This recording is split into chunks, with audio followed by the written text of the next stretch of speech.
আসসালামু আলাইকুম viewers, adiyansmumkitchen আপনাদের সবাইকে স্বাগতম। আজকে আপনাদেরকে রাঁধুনি রেডিমিক্স মশলা দিয়ে বিরিয়ানি তৈরি করে দেখাবো। এতে করে কিন্তু খুব সহজেই ঝটপট বিরিয়ানিটা তৈরি করা যায়। যেহেতু সামনেই ঈদ, বিরিয়ানি লাভাররা তো অবশ্যই বিরিয়ানি ট্রাই করবেন। তো চলুন রেসিপিটি দেখে নেওয়া যাক। তো বিরিয়ানি তৈরি করার জন্য প্রথমে এখানে আমি গরুর মাংস নিয়েছি 1.5 কেজি পরিমাণ। এখানে কিছু হাড় এবং চর্বি সহ মাংস আমি বেশ ভালো করে একটু ছোট ছোট টুকরো করে ধুয়ে পরিষ্কার করে নিয়েছি। আর বিরিয়ানির মাংসতে কিন্তু কিছু চর্বি এবং হাড় থাকলেই বিরিয়ানিটা খেতে বেশি মজা হয়। তো চলে যাচ্ছি চুলায়। চুলায় একটি প্যান বসিয়ে দিয়েছি। এর মধ্যে প্রথমে দিয়ে দিলাম 1/2 কাপ পরিমাণ রান্নার তেল। তারপর এর মধ্যে দিয়ে দিলাম 1 কাপ পরিমাণ পেঁয়াজ কুচি। এখন তেলের সাথে পেঁয়াজ কুচিটাকে বেশ কিছুটা সময় নিয়ে আমি একটু ভেজে নিব, অর্থাৎ পেঁয়াজটা বেরেস্তা হওয়া পর্যন্ত আমি পেঁয়াজটাকে ভাজবো। তো পেঁয়াজটাকে কয়েক মিনিট ভেজে আমি বেরেস্তা করে নিয়েছি। এখন এখান থেকে কিছুটা বেরেস্তা তুলে রাখবো রান্না শেষে ইউজ করার জন্য। আর বাকি বেরেস্তাটার মধ্যে বেরেস্তা এবং তেল সহ এর মধ্যে আমি মাংসটা এখন নিয়ে নিব। তো এখানে যে তেল এবং বেরেস্তা আছে তার মধ্যে দিয়ে দিয়েছি আমি যে মাংসটা ধুয়ে রেখেছি সে মাংস। এখানে গরুর মাংসের পরিবর্তে খাসি মাংস ব্যবহার করতে পারবেন। তার সাথে দিয়ে দিলাম 1 চা চামচ পরিমাণ রসুন বাটা, সাথে দিয়ে দিলাম 1 চা চামচ পরিমাণ আদা বাটা। দিয়ে দিচ্ছি 1/2 কাপ পরিমাণ পেঁয়াজ কুচি, দিয়ে দিলাম 1 চা চামচ পরিমাণ লবণ, দিয়ে দিচ্ছি 2 টুকরো দারচিনি আর 2টি এলাচ, সাথে দিয়ে দিচ্ছি আমি 1 চা চামচ পরিমাণ লাল মরিচের গুঁড়া। তারপর দিলাম 1 চা চামচ পরিমাণ জিরার গুঁড়া আর দিয়ে দিচ্ছি এই যে রাঁধুনি রেডিমিক্স বিরিয়ানি মশলার পুরো 1 প্যাকেট মশলা এখানে দিয়ে দিলাম। যেহেতু আমি এখানে 1.5 কেজি মাংস ব্যবহার করেছি তাই আমি কিছু এক্সট্রা মশলা দিয়েছি। আর সাথে দিয়ে দিয়েছি 4-5টি কাঁচামরিচ, দিয়ে দিচ্ছি 1/2 কাপ পরিমাণ টক দই। এখন সব কিছু খুব ভালো করে মিক্সড করে নিব। কারো হাতের কাছে যদি টক দই না থাকে সেক্ষেত্রে কিন্তু গুঁড়া দুধের সাথে লেবুর রস মিশিয়ে অথবা ভিনেগার মিশিয়েও দইটা তৈরি করে নিতে পারবেন। যেহেতু এখানে আমি 1.5 কেজি গরুর মাংসের জন্য 1 প্যাকেট বিরিয়ানি মশলা ইউজ করেছি, তার জন্য কিন্তু আমি 1 চা চামচ পরিমাণ মরিচ গুঁড়া আর জিরার গুঁড়া এক্সট্রা অ্যাড করেছি। তবে আপনারা যদি 1.5 কেজি গরুর মাংসের জন্য 1.5 প্যাকেট গুঁড়া মশলা ইউজ করেন সেক্ষেত্রে কিন্তু এক্সট্রা মরিচ গুঁড়া অথবা জিরা গুঁড়া না দিলেও হবে। তবে আমি যেভাবে মশলাগুলো ইউজ করেছি এভাবে করে কিন্তু স্বাদটা ভালো আসে। ঢাকনা দিয়ে ঢেকে বেশ ভালো করে কষিয়ে নেব। আর যদি কষানোর মধ্যে প্রয়োজন হয় পানি অ্যাড করব, যদি প্রয়োজন না হয় পানি অ্যাড করব না, সেটা আপনাদেরকে আমি পরে বলে দেব। তো ঢাকনা দিয়ে ঢেকে প্রায় 30 মিনিটের মতো আমি মাংসটাকে কষিয়ে নিয়েছি দেখুন। আর আমার কিন্তু এক্সট্রা পানি অ্যাড করতে হয়নি, কারণ মাংসটা থেকে যথেষ্ট পরিমাণ পানি বের হয়েছিল। যদি আপনাদের মাংস থেকে পানি বের না হয় সেক্ষেত্রে কিছুটা পানি দিয়ে হলেও মাংসটাকে ভালো করে কষিয়ে নেবেন। পানিটাও টেনে গিয়েছে আর উপরে মাংস থেকে তেলটা বেশি উঠেছে, তার মানে মাংসটা পারফেক্টলি কষানো হয়েছে। সেজন্য এখন আমি জলের পানি অ্যাড করে দিলাম। এখানে ফুটন্ত গরম পানি দিয়েছি 2 কাপ পরিমাণ। অবশ্যই এখানে ফুটন্ত গরম পানি ব্যবহার করবেন, কোনো অবস্থাতেই ঠান্ডা পানি ব্যবহার করা যাবে না। আমি এখানে 2 কাপ পানি ব্যবহার করলাম। তবে আপনাদের মাংস সিদ্ধ হওয়ার ক্ষেত্রে যদি পানির পরিমাণটা একটু বেশি লাগে আপনারা সেই পরিমাণে দিয়ে কিন্তু মাংসটা সিদ্ধ করে নেবেন। এখন ঢাকনা দিয়ে ঢেকে মাংসটাকে এভাবেই রান্না করব প্রায় আধা ঘন্টার মতো। আর মাংসটা রান্না হতে হতে আমি এখন পোলাওর চালটাকেও ধুয়ে রেডি করে নেব। এখানে আমি চিনি গুঁড়া পোলাওর চাল নিয়েছি। চিনি গুঁড়া পোলাওর চাল দিয়ে কিন্তু বিরিয়ানিটা খেতে মজা হয়। তো চিনি গুঁড়া পোলাওর চাল আমি 1 কেজি থেকে 1 কাপ কম নিয়েছি। তারপর আমি চালের মধ্যে পানি দিয়ে বেশ ভালো করে চালটাকে 4-5 বার করে ধুয়ে পানি ঝরতে দিয়েছি। তো চালটার দিকে পানি ঝরতে থাকুক আর আমি মাংসটা এখন কী অবস্থায় আছে সেটা দেখিয়ে দিচ্ছি। প্রায় আধা ঘন্টা পর আমি এখন মাংস থেকে ঢাকনাটা তুলে আপনাদেরকে দেখাচ্ছি।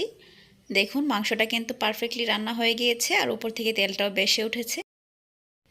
আর এই সম্পূর্ণ মাংসটাই কিন্তু আমি রান্না করেছি চুলা আঁচটা মাঝারি আঁচে রেখে। আর এর মাঝখানে কিন্তু আমি বেশ কয়েকবার নেড়ে দিয়েছি। অবশ্যই নেড়ে দিতে হবে মাঝে, না হলে কিন্তু একটানা 30 মিনিট যদি এভাবে ঢাকনা দিয়ে ঢেকে রেখে দেন মাংস কিন্তু নিচে থেকে পোড়া লেগে যাবে।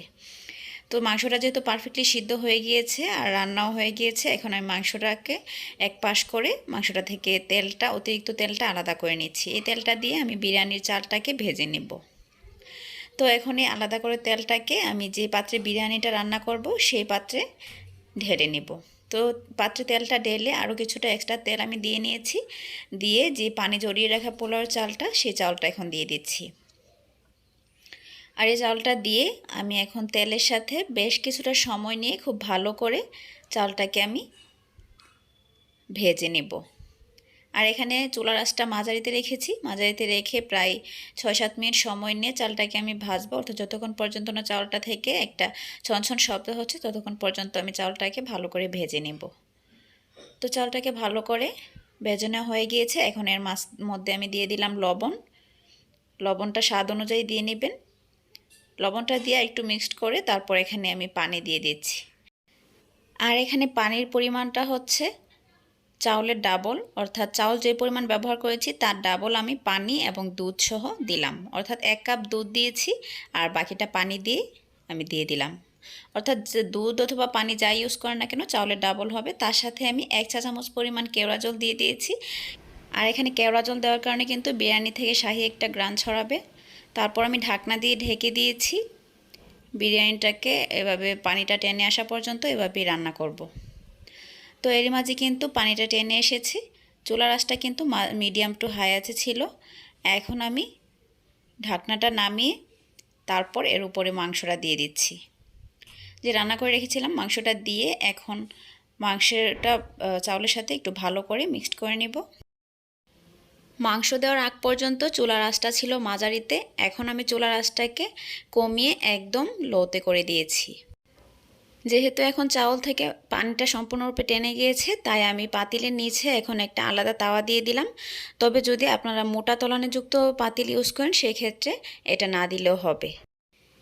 এখন 1/2 চা চামচ পরিমাণ চিনি দিয়ে দিলাম। আর এটা মিষ্টির জন্য না, এটা সব কিছু একটা ব্যালেন্স আসার জন্য। তারপর দিয়ে দিচ্ছি 5-6টা আলু বোখরা।